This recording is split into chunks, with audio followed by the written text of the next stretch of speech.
আমরা মেয়েরা সকালে ঘুম থেকে উঠেই কাজে লেগে পড়ি। সংসারের নানান ঝামেলা, নানান কাজ, সবার মন জুগিয়ে চলো রে, তাতেও কিন্তু কারোর মন পাই না, নিজেদের দিকে খেয়াল থাকে না, নিজেদের শরীর স্বাস্থ্য, নিজেদের মন বলে যে কিছু আছে ভাবতেই পারি না, নিজের শরীরের দিকেও তাকাতে পারি না। সবারই তো ছেলে মেয়ে, স্বামী, শ্বশুর শাশুড়ি সবারই তো মন জুগিয়ে চলতে হবে, সবারই তো মনের মতো কাজ করে দিতে হবে, তাহলে তো ভালো বউ হতে পারবো, ভালো মা হতে পারবো। যাই হোক, সকালবেলা আমি কিন্তু মাঝে সাঝে বানিয়ে নিই এই একটা ড্রিঙ্কস। এটা খেলে কিন্তু সারাদিন আমাকে খুব ঝরঝরে বলে মনে হয়। নিজের জন্য তো কিছুই করতে পারি না, যদি এই ড্রিঙ্কসটা বানিয়ে খাই সেদিনকে কিন্তু বেশ ভালোই লাগে, কাজের এনার্জিও থাকে। শীতকালে তো অনেক ভেজিটেবল উঠেছে, তাই একটা গাজর, একটা আমলকি, একটুখানি আদা কুচি আর ধনেপাতা দিয়ে এই ড্রিঙ্কসটা বানিয়ে নিই। প্রথমে গাজরটাকে কুচি কুচি করে কেটে একটা মিক্সার গ্রাইন্ডারে দিয়ে দিয়েছি, তারপর দিয়ে দিয়েছি আমলকি, আর দিয়ে দিলাম এক টুকরো আদা কুচি, আর দিয়ে দিলাম ধনেপাতা।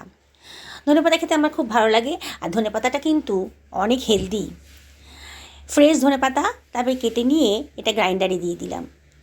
গ্রাইন্ডারে দিয়ে প্রথমে তার মধ্যে দিয়ে দিলাম একটুখানি মৌরি, এই হাফ টেবিল চামচ মতো মৌরি দিয়ে দিলাম, আর দিয়ে দিলাম পিঙ্ক সল্ট। আমি পিঙ্ক সল্ট দিয়েছি, যাদের বাড়িতে নেই তারা কিন্তু বিট নুন দিয়েও করতে পারেন। তারপরে এবার এটি একটুখানি গ্রাইন্ড করে নিয়েছি।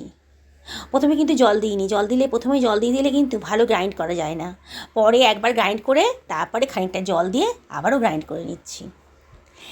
একবার গ্রাইন্ড করে নিলে পরে মৌরিদানা কিন্তু ভালো মতো গ্রাইন্ড হয়ে যায়, জল দিয়ে দিলে পরে সেটা কিন্তু আর হতে চায় না। তাই একবার গ্রাইন্ড করার পর একটু জল দিয়ে আবারও গ্রাইন্ড করে নিয়েছি। বেশ মিহি একটা পেস্ট তৈরি হয়ে গেছে। আমি যেটা বানালাম তাতে কিন্তু দুজনের 2 গ্লাস মতন ড্রিঙ্কস তৈরি হয়ে যাবে।